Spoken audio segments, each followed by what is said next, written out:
첼시의 구단 매각이 빠르게 이루어지고 있습니다. 첼시가 구단주를 찾고 있으면서 요번 주 금요일 안으로 결정이 난다는 이야기가 있습니다. 근데 첼시는 왜 이렇게 빨리 구단주를 찾으려고 하는지 그거에 대해서 알아보겠습니다. 일단 첼시는 이미 영국 정부로부터 제재를 받고 있는 상황입니다. 물론 일부 완화된다는 이야기가 있어서 파산으로 인해서 승점이 삭감될 일은 없지만 일단 첼시는 메가스토어 폐쇄, 그리고 티켓, 굿즈, 유니폼 판매가 안되고 스폰서 수익이 들어올 수 없는 등 재정적인 타격을 보고 있습니다. 거기다가 제재가 들어가기 전에 미리 결제했던 릴전은 괜찮은데 요번에 미들즈브러 같은 경기는 첼시가 티켓을 판매할 수가 없으면서 이동도 버스로 해야 된다는 이야기가 있거든요. 그렇다 보니까 즉 다음 주까지 이 사태를 끌고 가면은 첼시는 굉장히 힘든 상황으로 빠지기 때문에요. 실제 맨노는 13일 기사에서 첼시가 아무리 길게 버텨도 2주에서 3주 버티는 게 최대라고 할 정도입니다. 자, 그러면 한 명씩 알아보도록 하겠습니다. 지금 구단주로 유력하게 떠오르고 있는 건 토드 보엘리, 알키레이지입니다. 토드 보엘리를 필두로 하는 컨소시엄부터 보면 일단 토드 보엘리는 LA 다저스를 필두로 여러 구단의 지분을 갖고 있는 거대한 스포츠 투자자입니다. 46세 나이로 엘드리지 인더스트리라는 회사를 공동 창립한 사람입니다. 지금 현재 첼시를 사는 컨소시엄은요, 스위스의 부호 한스 위로고 유스와 여러 사람들과 함께 접근 중이고요. 이 이야기는 맨노가 좀 밀고 있습니다.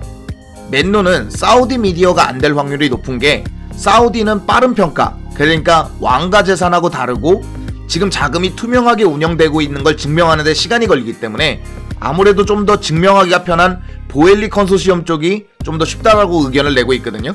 거기다 토드 보엘리는 아무래도 구체적인 방안을 좀 드러내고 있습니다. 실제로 18년도부터 계속 PL팀을 좀 원해왔던 것 같고요. 토드 보엘리는 19년도 인터뷰에서는 스포츠가 승리, 그러니까 우승을 이야기하는 거죠. 그게 곧 가치라고 말하면서 좀 적극적인 투자를 표명했고 지금 다저스도 좀 적극적인 투자를 하는 팀이기 때문에요. 토드 보엘리가 들어온다는 것은 이런 부분에 장점이 있습니다.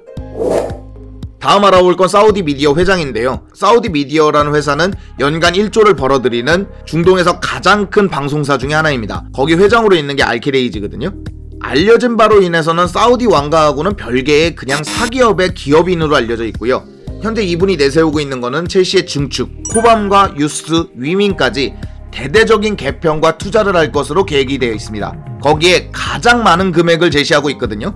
4조가 넘는 금액을 혼자 제시하고 있기 때문에 가장 가깝다고 알려져 있습니다. 이분을 보면 영국에서 거주한 적이 있고 첼시에 직관을 한 적이 있을 정도로 첼시에 관심이 있는 분이고요. 자녀들도 첼시 팬으로 알려져 있을 만큼 첼시에 대한 애정을 어느 정도 드러내고 있고 첼시가 정치적으로 꺼려하는, 즉 왕가나 왕가를 통치하고 있는 통치자가 아닌 사기업 투자라는 거에서 조금 더 가능성이 있습니다. 다만 사우디 미디어는 앞서 설명한 대로 이것을 증명하는 데 시간이 좀 걸리기 때문에요.